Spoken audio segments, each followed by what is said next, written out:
Quality और consistent performance के लिए सिर्फ सिल्वर पंप्स एंड मोटर्स, नाम याद रखना।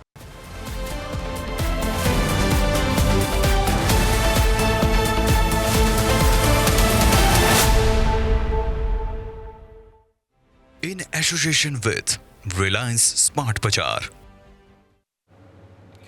તમને સ્પર્શતા તમામ મુદ્દાઓની છે અમને ફિકર, એટલે જ હું આપના માટે લઈને આવ્યો છું પ્રાઇમ 9 વિથ જીગર. પ્રાઇમ 9માં આજે વાત કરીશું એક એવા મુદ્દાની જે તમામ લોકો માટે ખૂબ જ મહત્વપૂર્ણ છે, કારણ કે મહાદેવના મંદિરમાં પાપીઓ આવી ગયા છે.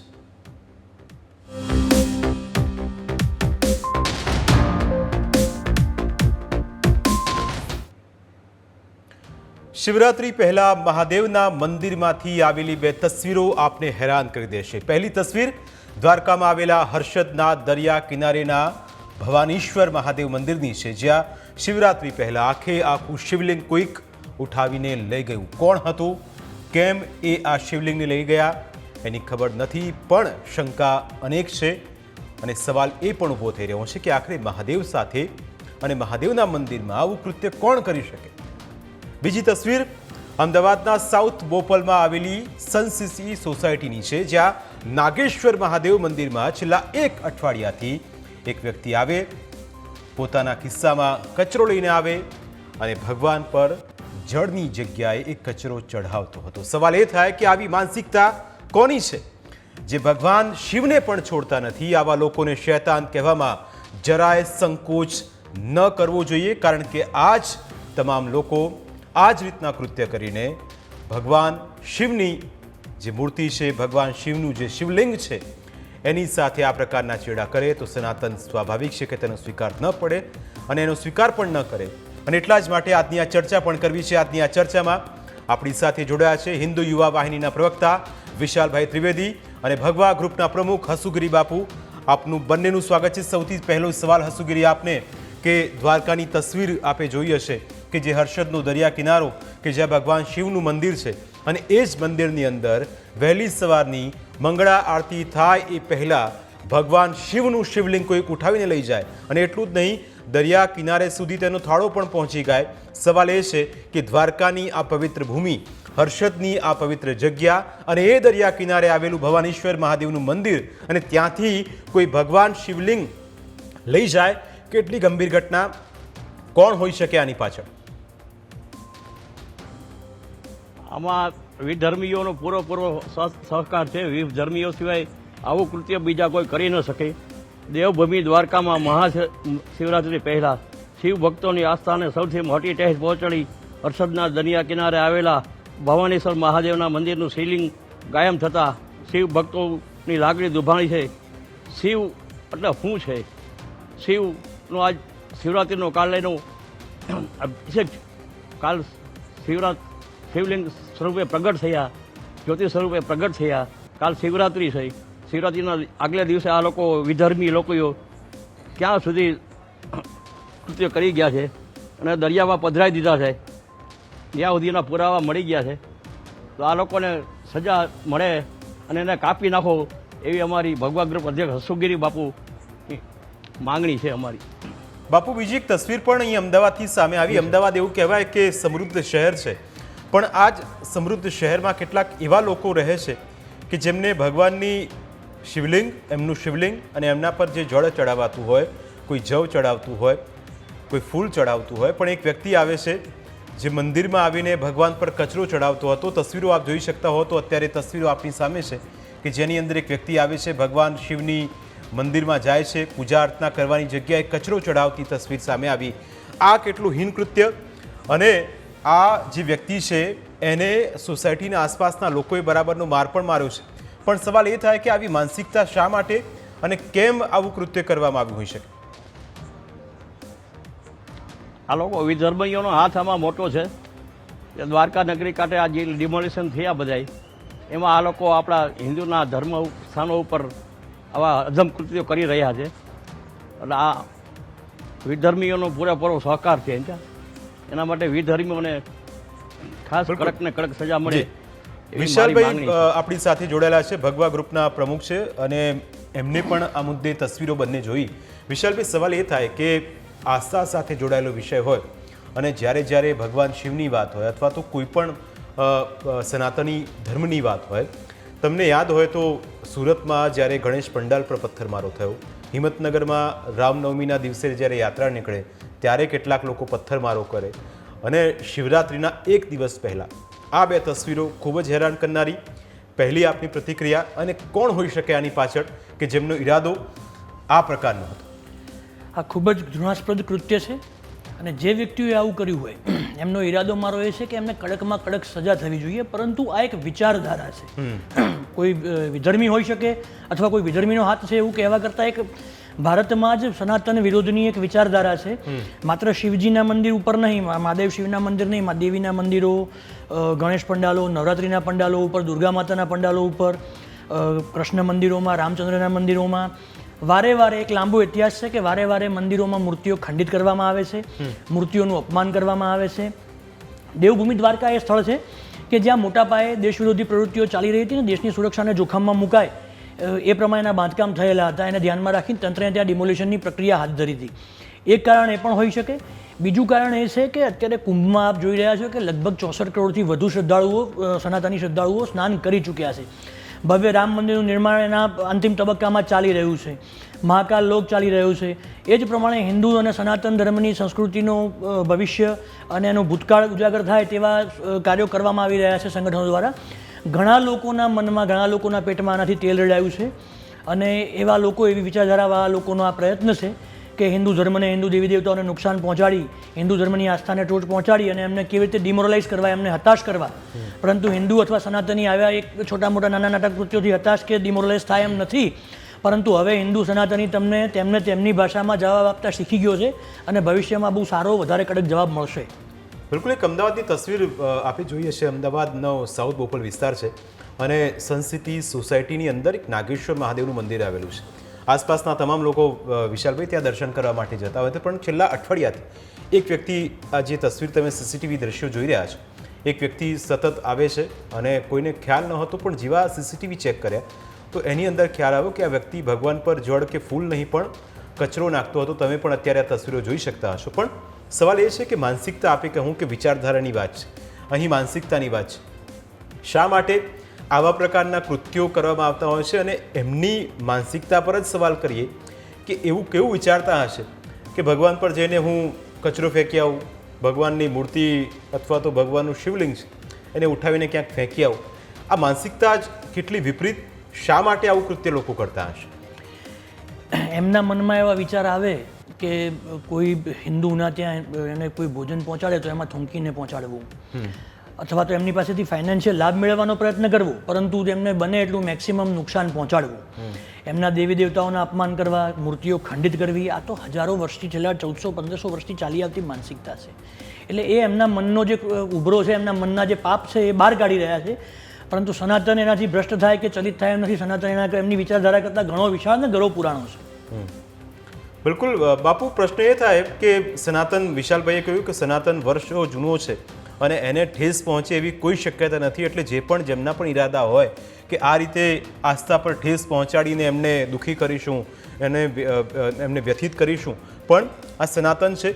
સનાતન ધર્મ અને સનાતન સાથે જોડાયેલા તમામ લોકો આખી આ ઘટનાને વખોડી રહ્યા છે. જેટલા પણ, વિશાલભાઈ, અમે જેટલા પણ સાધુ સંતો સાથે વાતચીત કરી, જેમની સાથે વાતચીત કરી, અને એમનું પણ એ જ કહેવું છે કે ખરેખર એક ઘૃણાસ્પદ કૃત્ય છે, અને આવા લોકોને સાંખી ન લેવાય. બીજું મહત્વપૂર્ણ બાબત એ કે અહીં એ જે જગ્યાએ શિવલિંગ મૂકવામાં આવ્યું છે એ દરિયાની અંદર કોઈએ પધરાવી દીધું છે, અને એનો જે થાળો છે એ બહાર છે. એટલે કોઈની પ્લાન સાથેનું આખું આ કાવતરું હશે. કારણ કે છેલ્લે જ્યારે વાતચીત થઈ મંદિરના પૂજારી સાથે, તેમણે એવું કહ્યું કે જ્યારે ડિમોલિશનની કામગીરી ચાલતી હતી ત્યાં લાઇટના વાયરો પણ કટ થઈ ગયા છે. એટલે કદાચ આ વસ્તુનો લાભ ઉઠાવીને આવા જે તોફાની તત્વો કહી શકાય, એમની માનસિકતા વિપરીત હશે એવા લોકો કહી શકાય કે જેમણે આ પ્રકારનું કૃત્ય કર્યું. બાપુ, સવાલ એ થાય કે છેલ્લા ઘણા સમયથી તમે જુઓ કે મંદિર હોય તો આ જ પ્રકારની ઘટનાઓ સામે આવતી રહે છે, અને છેલ્લી કેટલાય પણ જ્યાં ખોદકામ થયું ત્યાં શિવના અવશેષો મળ્યા છે, ત્યાં રામના અવશેષો મળ્યા છે, જ્યાં મૂર્તિઓ મળી છે. પ્રશ્ન એ થાય કે શા માટે આવા લોકો આ પ્રકારના કાવતરા કરીને પોતાની જાતને સાબિત કરતા હશે? જી સર, દ્વારકા કિનારે જે આ દરગાહો ડિમોલેશન કર્યું છે, એના પેટમાં તેલ રેણાનું છે અને એના હિસાબે આ શિવ મંદિરમાં આભૂષણ લઈ જતા હતા, ચોરી કરી જતા હતા, છત્ર લઈ જતા હતા, ગળતી લઈ જતા હતા, નાગ લઈ જતા હતા. પણ આ શિવલિંગ લઈ ગયા છે. કેટલા બધા આ લોકોનો કેટલો વિધર્મીઓનો ત્રાસ. અને આ લોકોના પેટમાં જ્યાં કુંભ મેળામાં કરોડો માણસોએ સ્નાન કર્યું છે, 65 કરોડ માણસોએ ડૂબકી લગાવી છે. અને સનાતન ધર્મ એટલો બધો આગળ છે કે આ લોકોનું એમાં કાંઈ આવે એવું નથી. છતાં આ લોકો વિધર્મી લોકો આપણને પરેશાન કરે છે, તો એને કડક ને કડક સજા થવી જોઈએ એવી અમારી માગણી છે. ઓમ નમો નારાયણ. બિલકુલ વિશાલભાઈ. સનાતન એટલે શંકર જે છે ને, શિવ છે, અનાદિ છે, અનંત છે. જ્યારે એવું કહેવાય કે કાળની પણ ગણના નહોતી થઈ ત્યારે પણ શિવ હતા. આપણા સનાતન ધર્મમાં એવું માનવામાં આવે છે કે શિવ સનાતન છે, શિવ પોતે જ સનાતન છે. બિલકુલ. અને શિવના મોટાભાગના મંદિરો હજારો વર્ષોથી વનવગડામાં, જંગલમાં, નદીમાં, પર્વતો કિનારે, દરિયા કિનારે એવી રીતે હોય કે જ્યાં કોઈની પણ દેખરેખની જરૂર ન હોય. અને તમે મહાદેવના જંગલમાં પણ એક લિંગને પથ્થર મૂકીને લિંગને પણ ત્યાં પ્રાણ પ્રતિષ્ઠા કરીને સ્થાપિત કરી શકો છો અને લોકો એની પૂજા કરે. એટલે શિવજી પહેલી વસ્તુ એવી છે કે ગમે ત્યાં હોઈ શકે છે અને એને તમે કોઈ સુરક્ષાની કે મંદિરમાં ગર્ભગૃહમાં વિશાળ ભંડારાની કે એમના વિશાળ સંપત્તિ હોય કે ઘરણા દાગીના હોય એવું ક્યારેય શિવાલયોમાં હોતું નથી. શિવાલયો પહેલેથી વનવગડામાં અને 24 કલાક ખુલ્લું રહેતું. શિવનું મંદિર એક એવું છે કે જે 24 કલાક ખુલ્લું રહેતું મંદિર છે. એટલે ત્યાં કોઈ પણ આસાનીથી પ્રવેશી શકે છે. અને જ્યારે આસપાસમાં આવી ઘટનાઓ થઈ હોય ત્યારે એક વિચારધારાના લોકોના પેટમાં જેમ મેં કહ્યું એમ તેલ રેડાયું હોય અને એમના ધ્યાનમાં મંદિર આવ્યું હોય કે અહીંયા મોટું મંદિર છે, શ્રદ્ધાનું કેન્દ્ર છે લોકોની, તો લાવો એમને નુકસાન કરીએ, લાવો એની આસ્થાને નુકસાન કરીએ, મંદિરને નુકસાન કરીએ, શિવલિંગને નુકસાન કરીએ અને સનાતનીઓને ભેખડે ભરાવીએ. બિલકુલ. સનાતનને ભેખડે ભરાવતાના લોકોને સજા પણ આપણે અગાઉ જોઈએ છે કે જેટલા પણ લોકો પથ્થરબાજો હતા એમને પણ સુરતની ઘટના અને ત્યારબાદ એમના હાલ કેવા થયા હતા એ તમામ લોકો જાણે છે. પણ જ્યારે ધર્મની વાત આવે, જ્યારે સનાતનની વાત આવે, જ્યારે ભગવાન શિવની વાત આવે ત્યારે સ્વાભાવિક છે કે દુઃખ એ તમામ લોકોને થાય ને એટલા જ માટે લોકો પોતાનો રોષ અત્યારે ઠાલવી રહ્યા છે. બાપુ, પ્રશ્ન એ થાય કે જેટલા પણ સંગઠનો છે, હિન્દુ સંગઠનો પોતપોતાની રીતે અલગ અલગ રીતે અવાજ ઉઠાવતા રહ્યા છે, પણ પ્રશ્ન એ થાય કે ક્યાં સુધી આવા લોકોને છાવરવામાં આવશે, ક્યાં સુધી આવા લોકો આ પ્રકારના કૃત્ય કરતા રહેશે? શું લાગે છે આપને કે એ પ્રકારના કાયદાકીય રીતે અથવા તો એ પ્રકારના પાઠ ભણાવવામાં આવે જેથી બીજી વખત આવું કોઈ કૃત્ય ન કરે? છેલ્લા ઘણા સમયમાં કાર્યવાહી ચોક્કસ કરવામાં આવી છે. તમે હિંમતનગરની ઘટના તમે જુઓ, વડોદરાની ઘટના જુઓ, ખેડા કે આણંદમાં અંદર પણ આ જ પ્રકારના કૃત્ય થયા હતા. બાપુ, એ શું થવું જોઈએ કે જેથી એ પ્રકારનો દાખલો બેસે કે આવું કૃત્ય કરતાં પહેલાં 100 વખત વિચાર કરે? અત્યારે આપણા ગૃહમંત્રી હરેશ સંઘવી આ માટે બહુ કડકમાં કડક સજા કરે છે. અને ગણેશ પંડાલ ઉપર પથ્થરમારો થયો એમાં બધાને પકડી અને બધાને વિધર્મીઓને વારો કાઢીએ. તો આ પ્રમાણે આમાં પણ બધાને સજા થાય એવી અમારી માંગણી છે. વિશાલ, આપણા દેશની એક વિડંબના એ રહી છે કે આપણે સેક્યુલરિઝમના ચક્કરમાં પડી અને પોતાના દેવી દેવતાઓનું અપમાન કરે. તમે આ દેશમાં હિન્દુના મંદિરોમાં અથવા તો કુંભ મેળા જેવા ધાર્મિક આયોજનોમાં વિધર્મીઓને તમે એના પ્રમુખ બનાવ્યાના પણ દાખલા છે. તિરુપતિ બાલાજી જેવા આસ્થાના કેન્દ્રોમાં વિધર્મીઓ ટ્રસ્ટી હોઈ શકે, પરંતુ તમે ક્યાં એવું જોયું કે અહીંયા અજમેરની દરગાહ હોય અથવા તો ત્યાં મસ્જિદમાં, કાબામાં કે ત્યાં બીજા કોઈ ધર્મના માણસને એન્ટ્રી પણ નથી આપતા એ લોકો? તો ત્યાં કોઈ ચર્ચમાં, વેટિકનમાં તમે કોઈ બીજા ધર્મની વ્યક્તિને ટ્રસ્ટી બનાવાઈ હોય અથવા મુખ્ય અધિકારી બનાવાયો હોય. એટલે આ જે સર્વધર્મ સંભાવનાનું જે ભૂત છે ને, સેક્યુલરિઝમનું જે ભૂત, જે આપણા દેશમાં જ છે ઘર કરીને બેઠેલું, કારણ કે આપણા દેશમાં અનાદિકાળથી જયચંદો પણ ખૂબ રહ્યા છે અને એના કારણે જ ભારત આટલા મોટા પાયે ધર્માંતરણ અને વિદેશી આક્રમણોને બધું સહન કરતો રહ્યો છે. બિલકુલ. એટલે પ્રશ્ન એ જ થાય કે આવું કાવતરા કરીને પછી પોતાની જાતને એ પ્રકારે એ એસ્ટાબ્લિશ કરે કે અમે કંઈ કર્યું નથી. આપને યાદ હોય કે જ્યારે અમદાવાદમાં રથયાત્રા નીકળતી હોય ત્યારે એ જ મુસ્લિમ ભાઈઓ સામે આવે અને કહે કે અમે તમારી સાથે છીએ, ચિંતા કરવાનું કારણ છે નહીં. એટલે આપને એવું લાગે છે વિશાલભાઈ કે જે બતાવવામાં આવે છે એના કરતાં વાસ્તવિકતા કંઈક વિપરીત છે? ઘણી અલગ છે. વાસ્તવિકતામાં એવું છે કે એક ધર્મનો, એક વિશેષ ધર્મ વિશેષના લોકોનું એજ્યુકેશન અને એમનું જે એજ્યુકેશન જે તરફથી, જે સંસ્થાઓમાંથી એમને મળે છે ત્યાં એમને ગુટ્ટી તરીકે એક વિશેષ વસ્તુ પીવડાવવામાં આવે છે કે તારો આ રોલ છે, તારે આ કરવાનું છે. એના અલગ અલગ પ્રકાર છે. કે જેના વિશે આખા એક એપિસોડ તમે 2, 3, 4 એપિસોડની એક આખી સિરીઝ તૈયાર કરી શકો કે જેમાં એમના ધર્મના ગુરુઓ એમના પુસ્તકો લઈ અને હાજર રહે અને સાથે જે આપણા લોકો હોય એ પણ એમના પુસ્તક વિશે જેને જ્ઞાન હોય એ લઈને હાજર રહે અને એનું અર્થઘટન કરી વિશ્લેષણ કરીને એમની સામે ઓપોઝ કરીને એમને બતાવી શકે કે તેમની પુસ્તકોમાં શું શું લખેલું છે. આપણી પુસ્તકોમાં ક્યાંય બીજાને ડરાવી બીજાને દબાવી ધર્મ પરિવર્તન કરાવવાનું લખ્યું નથી. તમે સનાતની બની નથી શકતા, તમે જન્મી શકો છો. બીજા બધા જ ધર્મો એવા છે કે મારી ધમકાવી તલવાર આપી બીવડાવીને તમે ધર્મ પરિવર્તન કરાવીને પોતાની સંખ્યા વધારી શકો છો. એટલે આ જે વિચારધારા છે ને એ મોઢું પોતાનું અલગ બતાવવાનું, મુખ મેં રામ બગલ મેં છુરી, જે કહેવતો પણ બનાવવામાં એવી આવે છે કે મુખ મેં રામ બગલ મેં છુરી, ખરેખર એવું કહી શકાય કે મુખ મેં અલ્લાહ બગલ મેં છુરી. કારણ કે આ વિચારધારા હું ઘણા વર્ષોથી ફિલ્ડમાં હું ફેસ કરી રહ્યો છું, મેં જોયું છે. એટલે અને સામાન્ય લોકોને એના લીધે પડતી હાલાકીઓ પણ જોઈ છે. એટલે આ એક વસ્તુ છે જેનો ઇલાજ કરવાની જરૂર છે અને સનાતનીઓએ મુખર થઈને ફિલ્ડમાં ઉતરવાની જરૂર છે. વિશાલભાઈ, આપ છેલ્લા ઘણા સમયથી આ ભગવા જે ગ્રુપ છે આપનું હિન્દુ યુવા એની સાથે આપ સંકળાયેલા છો. કેવા કેવા પ્રકારના કેસીસ આવે, કેવા લોકોની માનસિકતા આપને વધારે ખ્યાલ હશે? કારણ કે જે પ્રકારે આ લોકો કૃત્ય કરતા હોય, ચોક્કસ આપણે સવાલ લોકોને એ છે કે વિધર્મીઓ હોઈ શકે કારણ કે દબાણો જેવા દૂર થયા અને એમને પ્રેશર આવ્યું અને પ્રેશરનું આ પરિણામ છે કે ભગવાન શિવલિંગનું છે હતું, ભગવાનનું શિવલિંગ એને ઉઠાવીને લઈ ગયા. સાબિત થયું નથી પણ શંકા 100% એ વિધર્મીઓ ઉપર અત્યારે શંકાની સોય છે. બીજી તરફ જે અમદાવાદની ઘટના તમે જુઓ કે મંદિરની અંદર આવનારો વ્યક્તિ, કારણ કે હજારો લોકો આવતા હોય, દિવસભર લોકો આવતા હોય, દર્શન કરતા હોય અને કોઈને શંકા હોઈ પણ ન શકે કારણ કે મંદિરમાં આવનારો વ્યક્તિ એ શ્રદ્ધા આસ્થા સાથે આવતો હોય. પણ આસ્થાના આડમાં આ પ્રકારનું આડંબર અને આ પ્રકારનું જે તેમની માનસિકતા થતી થાય છે. અત્યાર સુધીમાં આપ પાસે આવા કયા પ્રકારના ઘટનાઓ સામે આવી અને જેની અંદરથી આપને પણ એમ થયું હોય કે ખરેખર આ એક ચિંતાનો વિષય છે? મંદિરો ખંડિત કરવાના અથવા તો જે વિસ્તારમાં ધીમે ધીમે કરીને ડેમોગ્રાફી ચેન્જ થાય ત્યાંથી આ ભારતમાં એવા કિસ્સાઓ અને એવા વિડીયો મોજૂદ છે કે ભારતમાંથી તમે કોઈ રસ્તા ઉપરથી પસાર થાઓ ત્યારે તમને ઊભા રાખીને પૂછવામાં આવે કે ભાઈ यहाँ क्यों आया है, किसके लिए, किसका काम है, यहाँ से क्यों निकल रहे हो, यहाँ से निकलने का नहीं. મતલબ સરકારે બનાવેલા રોડ ઉપર તમારે પાસ નહીં થવાનું, આવું ટોળું ભેગું થઈને તમને એમ કે તમારે અહીંથી નીકળવાનું નહીં, એવું આ દેશમાં ઘટના ઘટેલી છે. અમે એ પણ જોયેલું છે કે દીકરીઓ જ્યારે ફોસલાવીને લવ જેહાદના કેસોમાં લપેટવામાં આવે ત્યારે પછી જે દીકરીની ત્યાં પહોંચ્યા પછી જે વલે થતી હોય છે ને એને પાછી લાવવામાં, એને સમજાવીને પાછી લાવવામાં અમને, અને ત્યારે દીકરીઓ પોતાની ઉપરની થયેલી આપવીતી જ્યારે વર્ણવે છે ને ત્યારે અમને એમ થાય કે એક રૂમાડા ઊભા થઈ જાય. ત્યારે અમને એમ થાય કે કાયદો હાથમાં લઈને આવા લોકોનું માથું ઉતારી લઈએ, એવું થતું હોય. પણ અમારા હાથ બંધાયેલા છે કાયદાથી, કારણ કે હિન્દુ હંમેશા સહિષ્ણુ રહ્યો છે અને હંમેશા કાયદાને માનીને સરકારના કાયદાને અધીન ચાલતો રહ્યો છે અને ચાલવામાં માનતો રહ્યો છે. જ્યારે બીજો પક્ષ એ છે કે જે પોતાને બંધારણ અને કાયદાના પુસ્તકોને બાજુમાં મૂકી અને પોતાના પુસ્તકને અનુસરવાવાળો રહ્યો છે. એટલે એ સરકારે હવે એમાં કાયદાઓમાં સુધારા કરવાની અથવા તો આમને કડકમાં કડક સજા થાય જોવાની અથવા એ પ્રમાણે વ્યવસ્થા કરાવવાની સરકારની જવાબદારી અને ફરજ છે. બિલકુલ, ચોક્કસ. જેટલા પણ કેસીસ અત્યાર સુધીમાં સામે આવ્યા તેમાં પગલાં ભરવામાં આવ્યા અને જેટલી પણ ઘટનાઓ હતી એમને પાઠ પણ ભણવામાં આવ્યા છે. પણ કદાચ જે મનની અંદર ખોટ હોય એ ક્યારેક ને ક્યારેક તો બહાર આવતી જ હોય છે ને એનું જ આ પરિણામ હોય છે. બાપુ, પ્રશ્ન એ થાય કે છેલ્લા કેટલાય સમયથી આપ પણ આ મુદ્દે બોલતા રહ્યા છો, આપણે ચર્ચા પણ કરતા રહ્યા છીએ, પણ સવાલ એ થાય કે શું એ રીતનું કંઈ થઈ શકે કે જેનાથી અંદર માનસિકતામાં સુધારો આવી શકે? કારણ કે આ તો લોહીમાં હોય એટલે લોહીની અંદર વહેતું હોય એટલું ક્યાંય જવાનું નથી. પણ શું કરી શકાય જેનાથી એની અંદર કંઈક સુધારો આવે?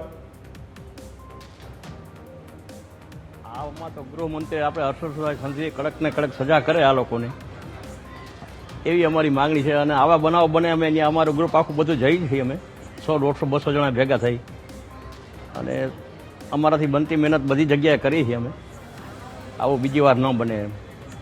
બિલકુલ. વિશાલભાઈ, સૌથી પહેલો વિષય તો એ છે કે જે આઝાદી બાદ 75 વર્ષથી 76 વર્ષથી જે પેમ્પરિંગ કરવામાં આવેલું છે મત બેંકના રાજકારણને લઈ અને એક વિશેષ વર્ગ વિશેષનું જે પેમ્પરિંગ કરવામાં આવેલું છે, એમને ખોળામાં બેસીને જે પ્રમાણેના નાસ્તા અને ભોજનો કરાવડાવવામાં આવેલા છે, એમને લગતા એમને બેનિફિટ કરનારા કાયદા બનાવવામાં આવેલા છે.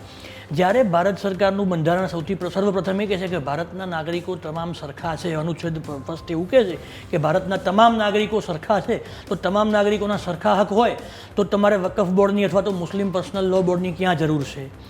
તો એમને લાભ કરનારા, એમને પેમ્પર કરનારા, એમને સાચવનારા જે કાયદા બનાવવામાં આવેલા છે ને એમાં સૌથી પહેલી સુધારણા કરવામાં આવે. બાકી બધી સુધારણા આપોઆપ એના પછી થઈ જ જશે. બિલકુલ, ચોક્કસ સુધારો કરવાની જરૂર છે અને બાકી સુધારણા એમને આવી જશે. વિશાલભાઈનું પણ એ જ કહેવું છે અને બાપુ પણ કહે છે કે કડકમાંથી કડક સજા આવા તત્વોને થવી જોઈએ. પણ સવાલ એ થાય કે જે ધર્મમાં ભગવાન શિવની આરાધના થતી હોય, એ શિવનો પ્રસંગ આવતો હોય, એ મહાશિવરાત્રિ આવતી હોય, જે ધર્મમાં ભગવાન ગણેશની વંદના થતી હોય અને એના જ દિવસે પથ્થરમારો કરાય, રામની શોભાયાત્રા નીકળે અને એમાં પથ્થરમારો કરાય અને આ જ આસ્થાને ઠેસ પહોંચાડવાનો પ્રયત્ન વારંવાર કરવામાં આવતો હોય છે ને એટલા જ માટે સવાલો અનેક ઊભા થતા હોય છે. અને મુદ્દો એ પણ છે કે ક્યાં સુધી આ પ્રકારના કૃત્યો થતા રહેશે અને એને આ રીતે છાવરવામાં આવશે. પણ આ જે કૃત્ય થયું છે એની ઘટના અને એ વાતને લઈને પણ તપાસ ચોક્કસ થઈ રહી છે. સવાલ એ છે કે આવા લોકોને પાઠ ભણાવવો પણ એટલો જ જરૂરી છે. સમય થયો છે બ્રેકનું. બ્રેક બાદ વાત કરીશું વિકસતા ભારતની.